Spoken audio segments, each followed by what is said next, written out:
And welcome back to the Gnostic Informant, and you are about to attain true gnosis. And today I'm with Rusell Gmirkin, the on fire, up and coming, changing the paradigm of what we know about the Bible person.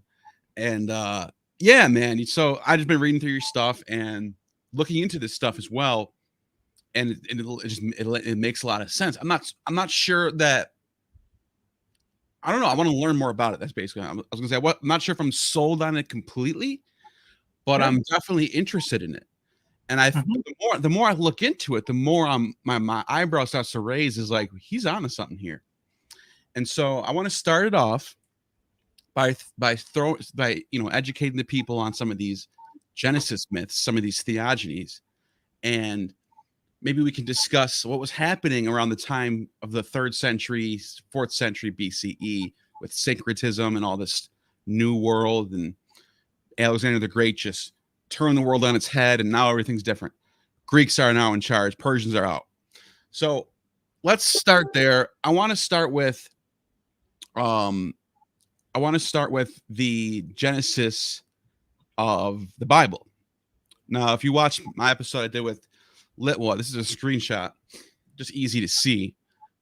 Genesis in Greek, the Septuagint, literally starts off. You see Theos, Aranos, and Gaia. In the beginning, God created heaven and earth. Okay, those are gods. Those are Greek gods. They are, and it almost makes you wonder if this is based off another theogony.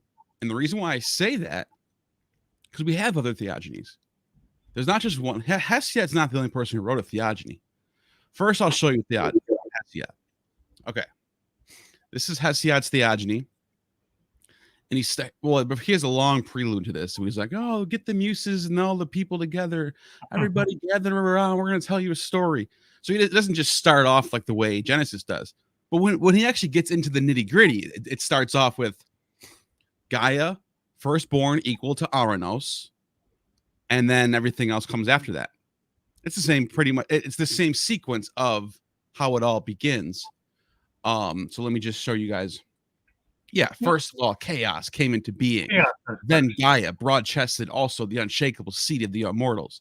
And obviously, like I said, there is a long prelude where he's basically saying, muses of Helicon, let us begin our song with them. This is like, he really goes like, real long prelude. And like I said, then he gets into the nitty gritty, and it's the same old Genesis story. It's the same thing. In the beginning, God created heaven and earth. Besides Hesiod, there was a writer in the 4th century or 5th century AD named John Lydian. And he had a copy of an Etruscan theogony that was translated into Greek. And then if you translate that into English, it comes out like this. Tyrania, a knowledgeable man among them, composed mythology. For he said that a demiurge created all things, strove on behalf of his creation for 12 periods, for 1,000 years. 12. Wow, that's weird. And each of them distributed those periods according to the 12 so-called houses.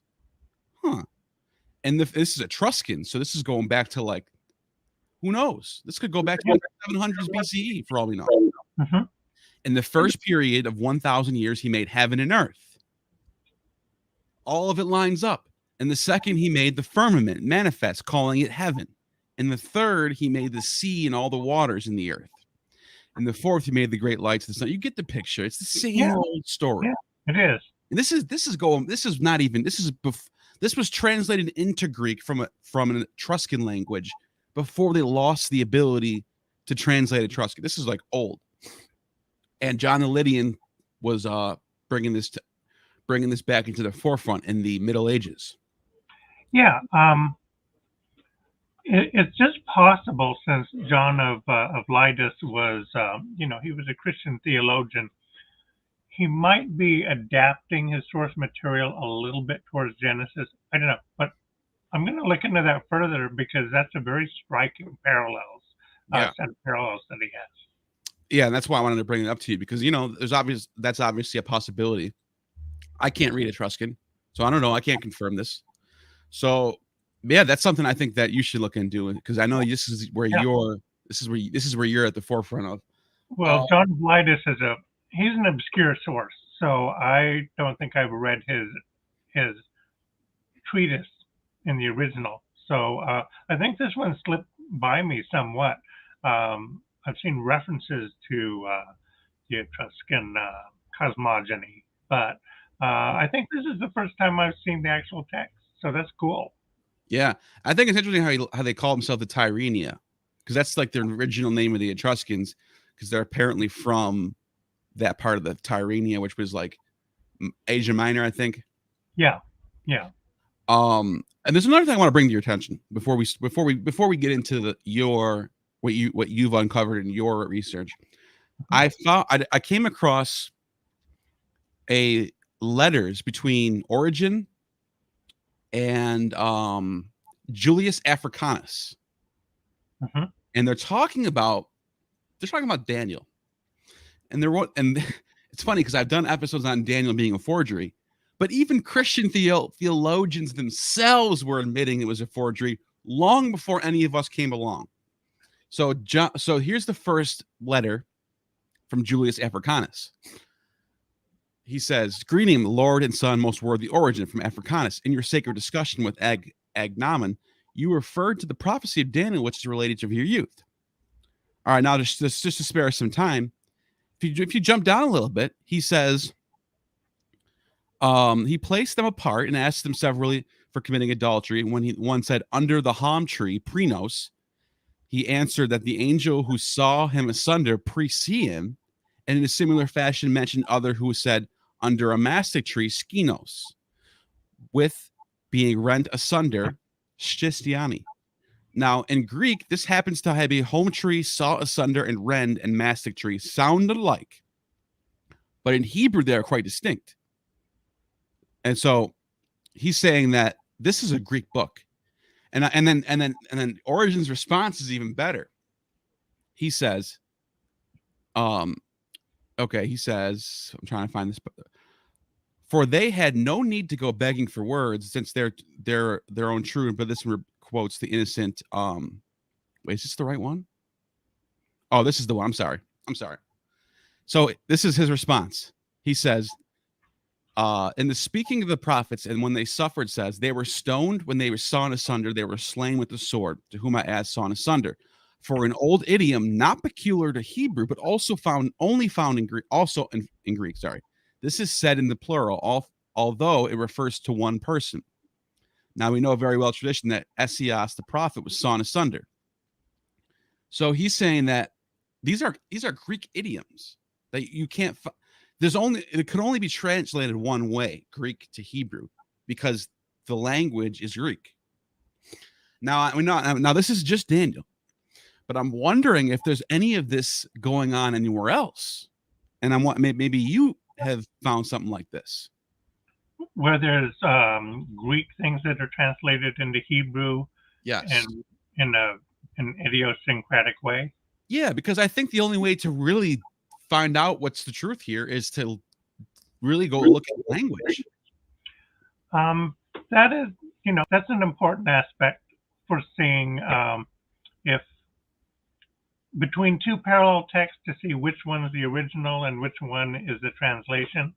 A lot of times the text makes sense in the original, but the translation, it doesn't, because they don't have the exact equivalent. So that's an important indicator. I also look at sources if the whole narrative comes out of a different language. Like,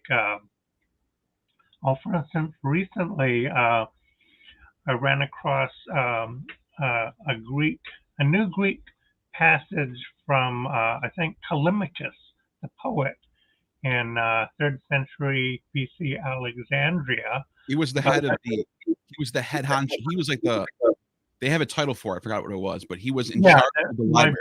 Yeah, I think it was Telemachus. It could have been another poet in that. Anyway, he talks about the myth of Phaethon, the god who got too close to the sun with his wings of wax, and so he plunged to the earth. And he has phrases that are with very close to Lucifer, how you have fallen from heaven in Isaiah. I mean, the parallel is striking. People had suggested maybe there was a relationship before, but they said, yeah, but they don't have this detail. Well, now they do in a papyrus fragment, and it's very striking. And it tends to show that that portion of is it Isaiah or Ezekiel? I forget. Came from the 3rd century BC from a Greek poet. So, yeah, so language is important. Several details in a narrative from the same source, that's another indicator. They're all really critical. And in Genesis, like you say, you have heaven and earth, Uranus and Gaia, in the Septuagint even, that are gods in among the Greeks. So there's a linguistic connection there that's important. Yeah, and one of the things Manetho tells us is that this library was moved from Heliopolis to Alexandria after the city was built, because they had a big library in Heliopolis before this. That was where the main sources of these Egyptian myths were. Yeah. And he also says that he sort of coincides for what Josephus says, and then all these books from they had all these books brought there. And one of the things I find interesting is right around this time, they're building a Serapeum. And this god Serapis happens to be a mix of every other god in the time. He's a little bit of Asclepius. He's a healer. He looks like Zeus. They have the statue of Pluto. Some say he's Dionysus, Osiris, and then the name Serapis is Serapis and the Apis. So he's just a complete mutt of gods. Yeah. And it's like, while this is happening, you have the poets and you have the scribes of Alexandria putting together the Septuagint at the same exact time. And I'm just like, that's a little weird. It's literally the same decade happening. Pretty close. So, the Serapis is the syncretism. It's where you merge two cultures together.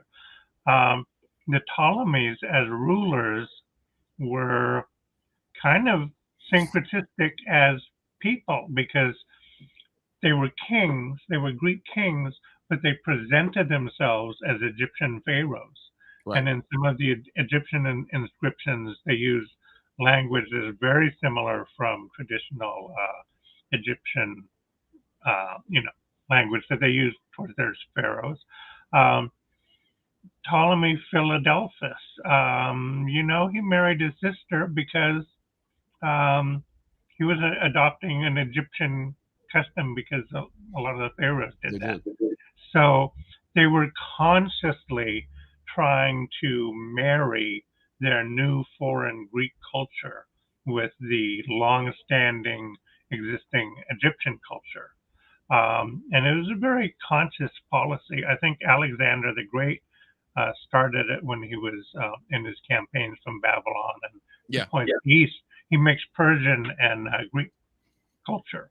And in Egypt, he presented himself as the son of Ammon, right?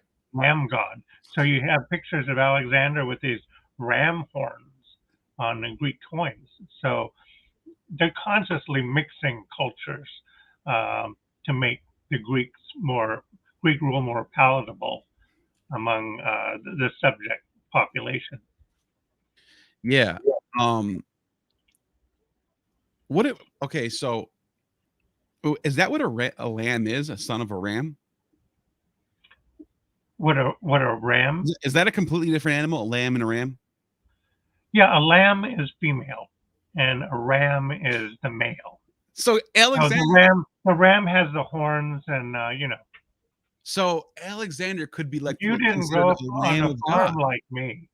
Because okay, let me tell. If anyone doesn't know the story yet, by the way, Ptolemy Philadelphus had it written all over the walls in Luxor. The story that Alexander came to Egypt and freed them from the bonds of the Persians. Yeah. And then he went into the desert, and halfway through the desert, they were all starving and they were all going to die of dehydration. And then rain comes down and saves them. And then he has another whatever how many days, and then he gets to the Oracle of Ammon, which is at Siwa Desert in the middle of the desert. There's all this water there. Yeah. So he gets there, and he wants to know what happened with his father Philip, if he's okay, if he's in heaven, whatever. He asks about he's son of Philip, and then the oracle says something along the lines of, "I'm your father. Don't like your father's good. I'm your father. I have begotten you." Yeah, there's different versions of it. One of them says, "Today I've begotten you." The other one says, "I'm your father." Anyways, the long story short is that he finds out that he's the son of Ammon, which is the god who's a ram. So then he goes back to Egypt. They build the city of Alexandria. He goes off into his next campaign and dies. Anyways. Yeah, in the Alexander romance, they had his mother being Olympia. Is that what I forget her name? Olympias, being overshadowed by a god, so that Philip is not really his father, but rather Zeus Ammon. Because there was a syncretistic depiction of Zeus in Egypt. Zeus with horns, with ram horns. They identified Zeus with the god Ammon. So Alexander is the son of this Egyptian god, but he's also the son of the chief Greek god. And they tie it all together. Yeah, you see all these commonalities, like for example, Augustus, when he was born, there was a star in the sky, and it was important. King of the world is born today. You see all these different stories, and they come together. And I think what happened with the New Testament is exactly what happened with the Old Testament. So you're taking all the important myths and stories of the time and sort of injecting them into a storyline, and that's a sacred myth. But I think with the Old Testament, what they're doing is, because you have all these Ugaritic myths that are in Phoenicia and Judea, Canaan, and you see a lot of those. I'm wondering if you think those are part of if they actually were bringing those into the fold with its translation. And then the last thing I want to find out about is Yahweh the same as Zeus? Because I heard people say that, and there's like some linguistic arguments happening there. If you take the first three letters, Yah, Y-A-W, you could almost argue that it's another way to say because that's like the oldest depiction of the oldest known reference to Yahweh only has the three letters, if I'm not mistaken. It's in Egypt. Yeah.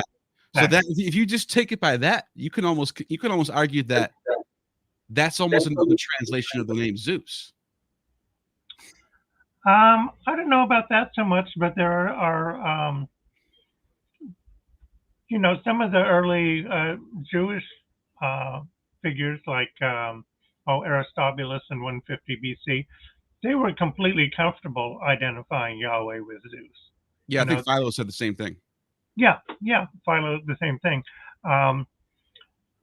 So Zeus was the chief of the terrestrial gods.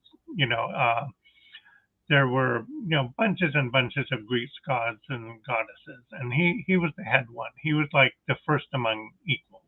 And Yahweh is kind of the same way in parts of the Pentateuch and the Psalms and whatever. These texts are very polytheistic. There's 70 gods, and in some of them, Yahweh is one of the sons of the chief god El Elyon, the highest god, and in others, he's been promoted. He is the chief of the gods, which would put him basically in the same position as Zeus. So, and I think the authors of Genesis, 2 through 50, they kind of made a little bit of a relationship between Yahweh and Zeus. Genesis 2, I forget, verses 5 through 6 or something like that. It talks about how Yahweh had not yet brought rain to water the face of the earth. Well, Zeus was he brought the rains. He brought the rains every season to Earth in Greek mythology. So there, and later on in Genesis 6, you have Yahweh saying, "Well, the Earth is wicked and we need to destroy it." Basically, he has this little piece of monologue where he seems to be addressing the divine council. And he seems to be in the position of the chief of the gods, which is very Zeus-like. So Yahweh is not the creator. He's not the creator in Genesis, but he is seemingly the leader of the terrestrial gods. So there's definitely a case to be made that they were the same. I'm not sure about the linguistic argument. For one thing, I haven't seen it, but I know that. Well, what about Jove? Made independent. Where did Jove come from? Because you got Jupiter, you got Zeus, and you got Jove. They're all the same. They're all Greek and Roman gods. They're all the same. Jove is just another name for Jupiter. Where does Jove is really close. Where does Jove come from? Well, that's an interesting observation. I haven't seen that before. I mean, the book of Job. I'm surprised nobody's thought about that, though. That just seems kind of obvious. Jove, Jove, like pretty damn close to Jehovah right there. Right? I mean, I'm just saying. Yeah, the book of Job is a very classic Greek tragedy. I mean, it's basically dialogue, and so it's definitely a Greek tragedy. It even has the Deus ex machina at the end, where God has to come in and resolve the situation. So the Greek influences show that it's written in the Hellenistic era and no earlier, because whoever wrote Job knew about the structure of, he knew Aeschylus and all the rest. So we're talking after 325 BC. We're probably talking before 270 BC and the Torah, because there's no references to the Torah in Job. So it's an early pre-Torah Greek tragedy written in Hebrew. It's really interesting. And in that time frame, I suppose they could have known, Jupiter and anyway, it gives you a historical context in which you make that argument about Job being related to a Greek god, if you wanted to. Yeah. And so I think the other thing I was actually going to ask you about was I forgot what I said. I think I said something right before that, but anyway, if I think of it, I'll come back to it. There was a couple super chats I think we should knock off real quick. There are interesting questions that can probably move the conversation a little bit. This one's from Mary Smith. Thank you for the super chat. Wasn't theogony based on Hittite? Well, there was, yeah, kind of. I mean, in Hesiod's theogony, you had, I forget, is it Zeus who castrated Kronos? There's a succession from the era of Kronos, and then he's overthrown, and you have Zeus instead. And it's these different eras of the gods. That's what I was going to actually ask you about. I'm glad that you brought this up. Well, so that seems to come from the Hittite legend of Kumarba. Is that very, very similar, very close narrative parallels. So it was incorporated. Yeah, I just recently found out that there was a Hittite version of the Trojan War, which is that's fascinating. But that's a different subject. Anyways, but what I'm asking you about is in Genesis, you have these successions of Abraham, Isaac, Jacob, Moses, and so forth. Do you think this is like a reflection of not just Ugaritic gods and sort of putting their story into the mix, but maybe also Greco-Roman, Hittite, Egyptian.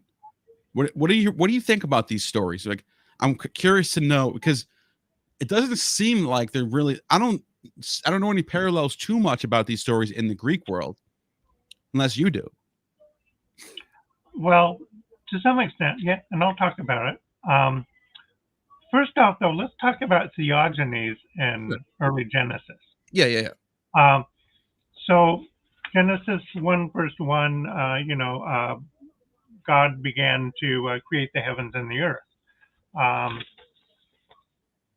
And then in Genesis 2 verse 4, these are the generations of the heavens and the earth when they were created. So in Genesis 1 verse 1, you have when God began to create, which is a poison, which is fashion. It's kind of a craftsman's term. So he's actually making them, which goes with more of a scientific approach. But in Genesis 2 verse 4, these are the generations, the toledot of the heavens and the earth. All throughout Genesis and also Book of Ruth, you have, these are the generations of Adam. These are the generations of Abraham. These are the generations of Noah. And then it gives you a genealogy of the descendants. So these books of generations, they are their family trees. Well, here in Genesis 2 verse 4, you have this. These are the generations of heaven and earth. So here, heaven and earth are ancestors. They are gods. And in the Greek, it's Oranos and Gaia.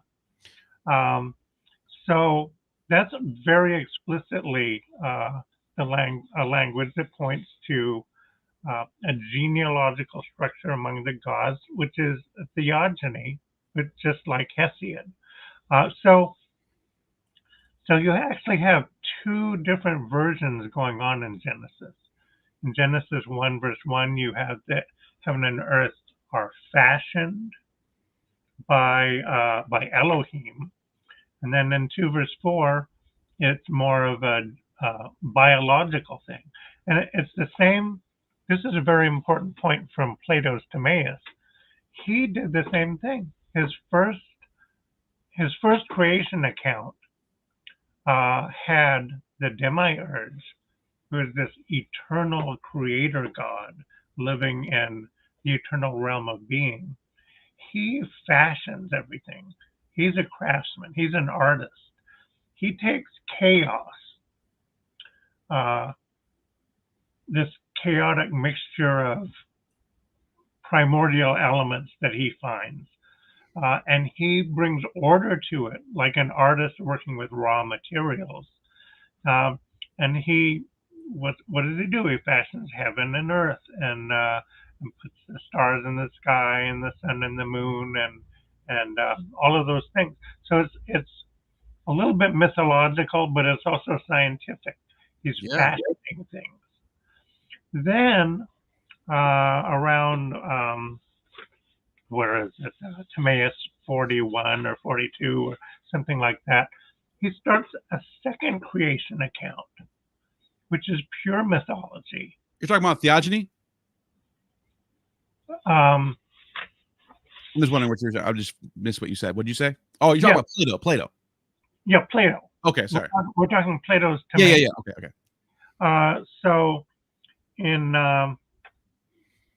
Plato's Timaeus, I think 40e, 41a, he launches into a second creation account. Right.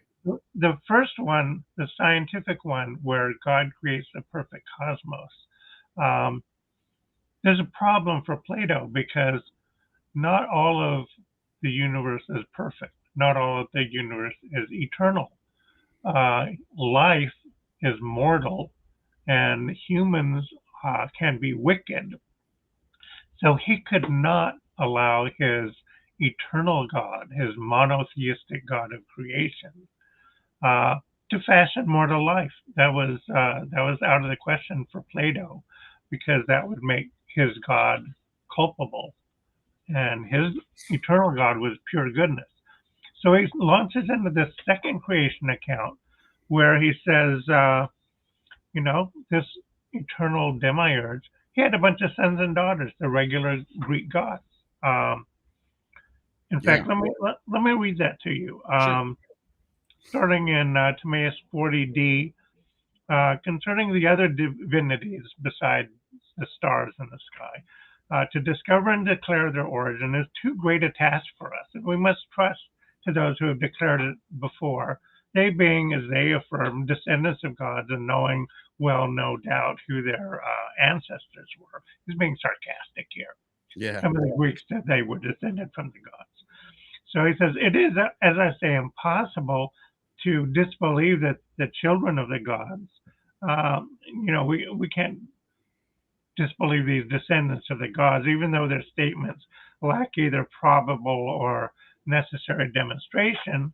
But since they profess to speak of family matters, we're going to follow custom, and why not?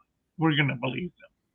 So then he says, therefore let the generation of these gods, the genesis of these gods, be stated by us, following their account in this wise.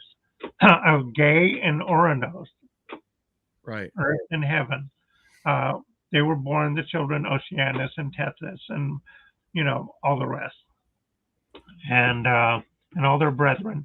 He's quoting Hesiod. He's saying, yes, we're going to go with Hesiod's theogony, because why not?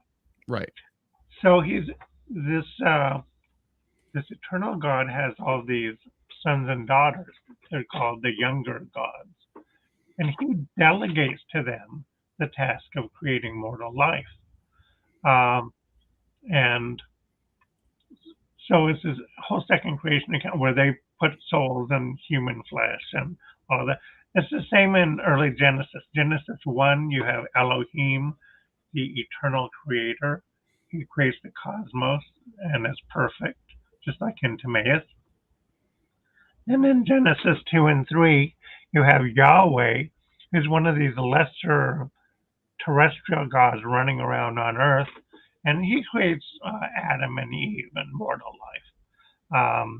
And other gods are elsewhere on the Earth, creating their own families of humans. So there's a very close parallel. But coming back to my point, in the first creation account, the demiurge creates heaven and earth in a scientific fashion, much like the other natural philosophers explained how heaven and earth came to be. And then in the second creation account, he starts out with the theogony. And that's exactly what the second biblical creation account has when it starts out. Here are the generations of Ouranos and Ge, heaven and earth. It's a mythological theogony, and clearly Yahweh is one of the descendants of heaven and earth. It's it maps perfectly, and you do have a theogony in Genesis 2, which my book on Plato's Timaeus is really the first book to really point out and argue systematically, I believe. Yeah. So this theogony, it's very strong in early Genesis. All right, I want to get back to this, but I want to knock out a couple of super chats real quick. This is a really interesting stuff, but there's some good questions I see. So the next one is from Robert Herring. In your opinion, did Alexander or Persia have more of an impact on Second Temple Jews? This is a really good question. Yeah. Well, I would say definitely Alexander. Really? Well, if you look in the Persian period, the Persians ruled Judea. So in that sense, they controlled things. But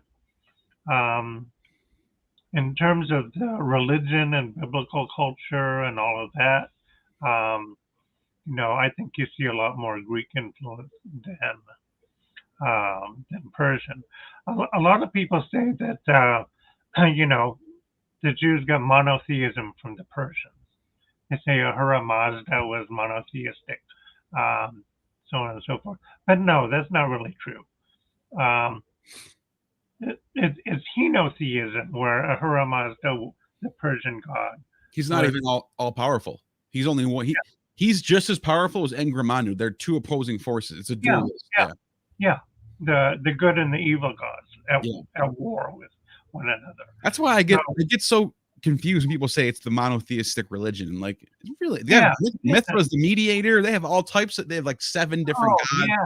There's tons of gods. They've got lots of gods. Yeah, but there's one who is the official god that they were supposed to worship in Persia. Yeah, the chief.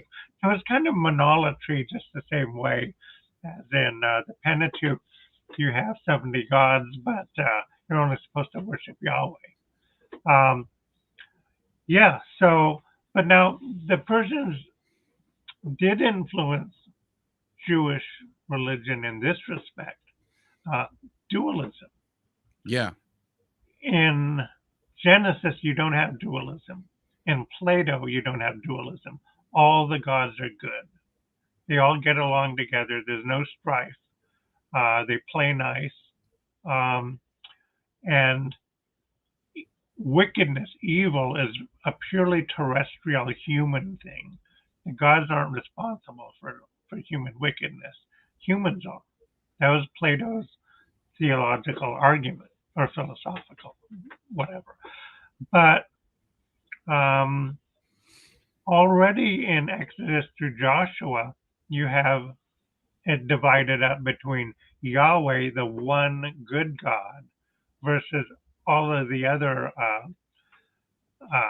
gods that are bad. Yahweh wars against. They exterminate their worshippers. And then later on, post-biblical, you have the Enoch literature and other things where you have demons and evil spirits, and that's all Persian dualism. You get a lot of that in the Dead Sea Scrolls too. So that dualism comes from Persia. But the monotheism, really Genesis 1, which is Greek, Platonic influence. That is the initial monotheism. And it's the monotheism at creation, at this dawn of time when there's only one eternal cosmic God.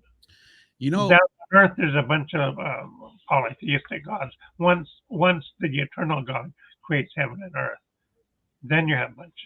Well, a lot of people probably don't even realize that a lot of the pre-Socratics were monotheistic. Like Thales was monotheistic.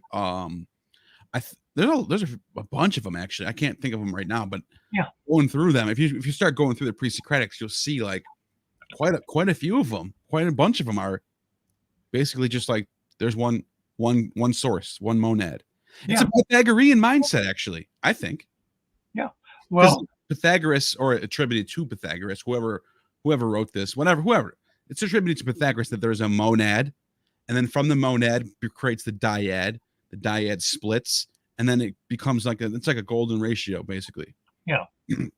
Yeah. Well, the thing is about Greek monotheism. First off, it coexisted with polytheism. The two were not mutually exclusive. But at the dawn of creation, or the cosmos, the natural philosophers, the Greek philosophers, they mostly posited one single divine intelligence that got things going. Right.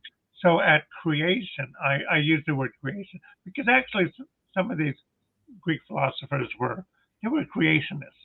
They believed that this divine monotheistic intelligence had a hand in shaping the universe. So there's monotheism at the start, and then they're like, yeah, sure, there's later Greek gods, but that's only after time was created and earth was created, and they had some place to live. And they get called daemons. Yeah, and daemons too. Right. So Yeah. lesser gods. This is a really good question right here. Doc Ploromanot, can you further develop the Tanakh Septuagint, were produced by Jewish intelligentsia in the Library of Alexandria circa 3rd century BCE at the request of Ptolemy II, which is Philadelphus, or Exodus and Moses, were designed to counter the writings of Manetho? Well, sure. In my first book, Berosus and Genesis, Exodus and Manetho, that's when I tried to deductively establish when and where the Torah was created, and I did that by number one, the first real evidence of the Pentateuch, the books of Moses, is the Septuagint translation in Greek around 270 BC. That's the first external evidence we have. So that's the latest it could have been written. But then you look at some of the sources behind the Pentateuch. You have Plato, you have Homer and Hesiod, you have Berosus. Well, you have Manetho, which is 285 BC, and Berosus, who's 280 BC. Hecataeus of Abdera, who's 315 BC. So it gets closer and closer and closer to 270 BC until basically the authoring of the books of Moses is right on top of its translation into Greek.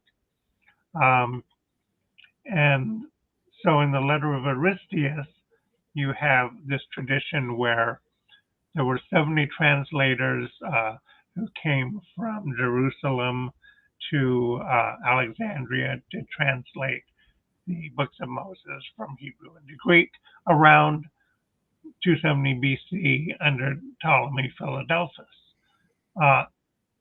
So there's that tradition. And then there's my deductive reasoning that led me to conclude that that's when it was written, around 270 BC, around the same time as the translation, using Greek sources that were found in the Great Library of Alexandria. So Alexandria is when and where it all happened in my my reconstruction. And what this is so fascinating because the same thing happens in the New Testament. Alexandria is the hot spot for everything. Philo starts it all off. Yeah. Like the Jesus story happens in whatever, however you believe in that, whatever you want to say is fact, whatever myth. Regardless of that, the theologians of Alexandria are the ones that are really putting this religion together. It almost is like it's a second wave of the same thing. Yeah, there was a lot of, that was the center of Platonic studies, Alexandria, right. too. Yeah. And Neoplatonism. Philo was heavily into Plato.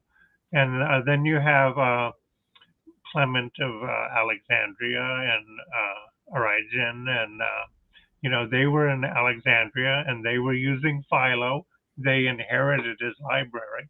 And they were using Plato. They basically cut that out of Philo. So Alexandria was still a very vital source of academic learning, clear into, the 200s BC and later. And so it, in that sense, it's not surprising that a lot of these developments took place in Alexandria. Wow. One point, though, that I'll get to in terms of that super chat was, let me go back to it. He was asking about Manetho, how the Exodus story was a response to the writings of Manetho. So what we know about Manetho is he had these two stories about the colonization of Judea from Egypt. The first one said that it was the Hyksos, these wicked shepherd kings who took over Egypt, and then they destroyed the Egyptian gods, and they were terrible people, and they were eventually expelled into Judea where they founded Jerusalem's temple and so on and so forth. And then later on in the times of Amenophis, basically in the Ramessid period, you had Osiris, who was this Egyptian leper who was a priest of Seth Typhon. He invited the Hyksos back. He had a second reign of terror. And then eventually he and his leprous followers and the Hyksos and everybody, they were expelled back into Judea and Syria. So there was like a second wave of colonization by wicked people who were bad for Egyptian and the Egyptian gods. And Manetho said, this Osiris, this priest of Seth Typhon, the god of chaos, some people that I know say he's the same as this Jewish character Moses. So who Manetho knew about from Hecataeus of Abdera, who around 315, 320 BC, he wrote this foundation story about how some character named Moses, the first mention of Moses in any language, how he led a colonization expedition from Egypt to Judea. So Manetho is responding to Hecataeus of Abdera, but he's saying these Jews and their Moses, they're bad people. We're going to link them up. Some people in my day say they're linked up with this god of chaos, and overthrew the Egyptian gods and terrorized the people and enslaved the Egyptians. So Exodus has so many of the same motifs.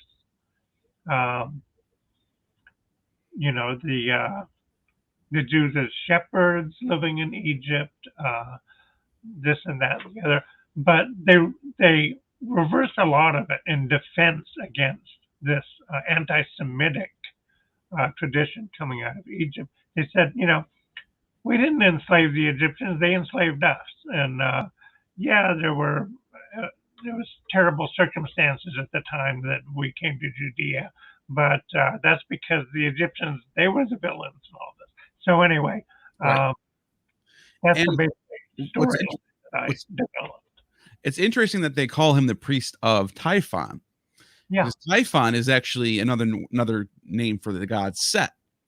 Yeah. And exactly. according to multiple sources, I think it happened once with the priest named Zechariah, and it happened again under Antiochus Epiphanes when they went into the temple and found a donkey head, which is Typhon. It's like Typhon. And then if you pair that up with Tacitus's history, where he says these Jews were so angry about being expelled from Egypt that they wanted to just flip everything on its head and worship the opposite of what they're worshiping. So they're worshiping Osiris in Egypt. They're going to worship Typhon. And he doesn't say that, but he says the opposite. He says whatever they think profane, they hold sacred. Whatever the Jews hold sacred, the Egyptians hold profane. And I'm like, I'm thinking maybe he's not on 100% here, but there's a little bit of truth, a little nugget of truth there, what he's saying. There's, anti-Semitism began in Egypt. Right. And it was, there was a lot of that going on in the whole Antiochus Epiphanes period when, Judea rebelled against him because they thought he was dead, and then he came in and conquered the Jews and set up, the sacrifices to pagan gods in the temple and all of that. There was a lot of Egyptian slanders against the Jews that went into that went into the propaganda of that whole conflict. So there was a lot of controversy between the Egyptian highly negative view of the Jews and the Jewish defensiveness, and it all really goes back to, I think, the Jews who served as soldiers occupying forces in Egypt under the Persians, under Cambyses especially, when we know that they were part of his troops, and Cambyses overthrew the Egyptians' temples and gods and desecrated their temples. And Nectanebo was the last pharaoh. yeah, and so the Egyptians never forgot that, and so the Jews were always associated with those wicked Persians, and then that filters down through time, and the book of Exodus, written at Alexandria, where a lot of this stuff was going on. Yeah, they were a bit on the defensive. They tried to spin the same stories and only favorable towards the Jews. Wow, that was great. Abel Chavez, thank you for the $20 super chat. Read the Torah, Bible, Quran in that order. We have our world matrix. Read them backwards, and we have our human evolution. It's code. Not Bible codes, though. It might also play a role. Only way this possible is reincarnation. Interesting. Any thoughts? Yeah. Well, I'd like to come back as a flower. Okay, that's really bad, the reincarnation thing. But you want to be a flower? I want to be a flower. That would be nice. But well, it's an interesting thesis. I don't know where he's coming from or where he's going. It's just a comment. Yeah. He can develop it. Yeah. It sounds fun. Sounds like a good kind of science fiction historical novel. That would be very entertaining. Right. So I want to go back to this. We were talking about the succession myths, right? You had these Arsinoe and then Saturn and then Jove or Jupiter or whatever, Zeus. And in the Genesis story, we sort of have a similar succession thing where it's Adam, then it's Moses, or I'm sorry, Abraham and Isaac and so forth. Mm-hmm. And when we go back and when we look at the Ugaritic text, we see a lot of commonality. For example, Adam's rib. There's a story in the Ugaritic text where they take a part of Enki's rib and create something. I forgot the name of the goddess. It was the goddess, whatever. It's whatever. I can't remember the name right now. Anyways, I have an episode on it. What do you think? Where does this play in for you? What do you think about all this? What specifically, the rib motif or the Ugaritic? Do you think that? Yeah. Do you think when they were putting this together in your theory of the Greek Bible being first? Mm-hmm. Do you think they're using sources from Ugaritic text too? Yeah, that's their inherited culture. It's interesting that throughout the Bible, the Old Testament, the Hebrew Bible, El is a good guy. You never see El being disparaged, but El was the chief of the Ugaritic pantheon. He was basically their Zeus. Right. He was the father of 70 sons and daughters in the Ugaritic divine council. He was the chief god. Baal was one of his sons. Possibly Yahweh was another one of his sons. El was El Elyon. He was the highest. He was the chief god. And in Deuteronomy 31, 4 through 5 or wherever that is, it basically says that Yahweh was one of the sons of El Elyon. And when El Elyon was apportioning the nations among his offspring, that Jacob got Yahweh inherited Jacob to rule. So they inherited that whole Canaanite mythology or gods. They had lots of Ugaritic gods in Genesis, El Elyon and El Olam, the Ancient One, and so on and so forth. But they specifically, this was interesting. They took El Elyon, the highest God, God Most High is how the King James Version translates him. And they kind of equated him with the creator God of Genesis 1. Because in Genesis 14, you have El Elyon, the creator of heaven and earth. So they're equating this traditional Canaanite god with this new Greek Platonic demiurge or creator. And they're kind of making this whole new mythology of Genesis 1 through 3, they're making it palatable because they're making connections with the existing Ugaritic or Canaanite gods.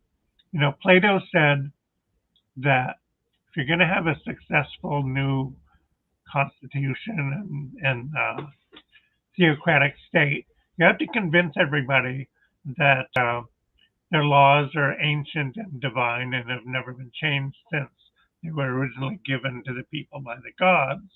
And part of his strategy for promoting the divinity of this new body of laws is he said you should research into all the existing gods and altars and temples and priesthoods and incorporate those into your new constitution and government.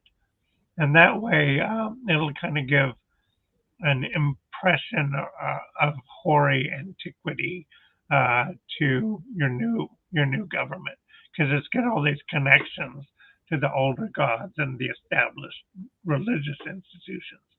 So with Plato's strategy that he laid out in the dialogue Plato's Laws, he really encouraged some continuity, some surface continuity between the local ancient religious institutions and the new modern theocratic government. So the biblical authors did that. They, as much as possible, they accommodated these old stories of Elyon and, El Shaddai and all the rest. Kind of put them into the story so people would recognize them, find it familiar. And sure. This stuff's all ancient. So that would basically mean that there is some truth to the fact that they are translating the books of the Hebrews, Canaanites, whatever you want to call them, into the fold. They are translating them. It's just not in full. It's just they just don't have a full book of it. It's all separated stuff. And I think it's mostly oral traditions. Oral traditions, sure. The culture, sure. Yeah. So I think there's some plausibility there. There's a good. I think this is the last super chat. We're almost done anyway. Gaius Windex, thank you for the super chat. Why would the Greeks use Hammurabi's code as a source for Deuteronomy instead of Solon's law? Use both. Both of them are there. Do they really? Yeah. There's some laws in the Pentateuch that come out of Solon. Solon's Athenian laws. Sure, you bet. But they use both, and it goes exactly with my previous comment. They wanted this law code to appear ancient and divine. And part of the way to promote its antiquity was they incorporated as many old laws that they knew about into the Mosaic law code. Law code of Hammurabi and Eshnuna and some Middle Assyrian laws. Now, where did they get those in 270 BC? These ancient Mesopotamian, Babylonian, and Assyrian laws. Well, they came through Samaria, is my opinion, which is a new position that other scholars hadn't adopted until, it's one of my innovations. Samaria was conquered by the Assyrians around 725 BC. They brought in a new ruling elite from Babylon. You read about that in 2 Kings 17. So there was basically a Babylonian colony of the educated ruling elites in Samaria starting the 700s BC. They didn't disappear, they persisted. And in this ethnic group that became part of the later Samaritans, they preserved Babylonian month names, they preserved Babylonian laws, and all sorts of other stuff. So there's a lot of Mesopotamian materials in the Bible, and that's because the Samaritans were involved in creating the Bible, especially the Pentateuch. And a lot of these most educated Samaritans had a Babylonian background. You know what's interesting? The little bit of Solon that I've read, yeah, it does seem like when he talks about the laws of like property rights, that's something that you can see in Deuteronomy. There's the property rights thing. Oh, if somebody damages your house, you go to court and they must pay 10 shekels. I'm just making stuff up, but you see that in Solon. You see the similar type of rational thought going on in Deuteronomy. So I think, it might be true. I need to talk to an expert on that. I'm not really sure about Solon. I haven't read much of Solon because it's kind of dull, if you ask me. But well, I'm going to. What I'll do is I mentioned Solon in my book Plato and the Creation of the Hebrew Bible, and some of the Greek laws that come from Solon. But off the top of my head, I don't remember. So I will look it up in my book and I'll put it in the comments when we're done. Ooh, you hear that, guys? Make sure you circle back to this video in a couple weeks or whatever, and you'll see the parallels. This is the last super chat because I know you got to go. Dr. Gmirkin's thoughts on Chaldean oracles. Yeah, well, they are one of many pseudepigraphical texts in the Greek world, or the Greek and Roman era, where all sorts of people were pretending to be ancient figures from the past with authoritative writings. The Sibling oracles and the Enoch literature and so on and so forth. And the Chaldean oracles are one such group of kind of late traditions that were trying to become more authoritative by claiming to be of great antiquity. It's been a while since I've read the Chaldean oracles, but I think they're kind of late. Don't they have some Gnostic content, or is it more Zoroastrian? There's some Zoroastrian stuff in there, and it's very dualist. Yeah, it's pretty interesting read. Yeah. So that's all I have to say on that. So that was really good. Any closing thoughts or books you got coming out? Anything you want to promote, and we'll close this thing out. Well, be sure and read Plato's Timaeus and the biblical creation accounts if you have a chance. Hold that up so I can show people where it's at. Okay. Yeah. Wait, all right, Rusell Gmirkin. Amazon. Let's see. That's my latest. It just came out in May. It has all this discussion of Jewish monotheism coming from Plato, and the Yahweh is a terrestrial god, one of the thinky gods walking around on Earth, and got a whole chapter kind of on Atlantis. Oh, Kindle's only $36.99. Yeah. There you go. Kindle. Get the Kindle. There you go. You guys can read about all this stuff. It is and it's a lot. It's a lot in there, isn't there? Yeah. A lot of material, a lot of new research. A lot of groundbreaking stuff that scholars are scrambling to try to debunk, but they can't. Yeah. No, but seriously though, it is really, really good stuff, and I really appreciate it. And it's very thought provoking, and it makes this whole conversation interesting. It really does. So, thank you for your time. I'm glad you've been enjoying reading it. Yeah, absolutely. And like I always say, guys, you have just now attained true gnosis.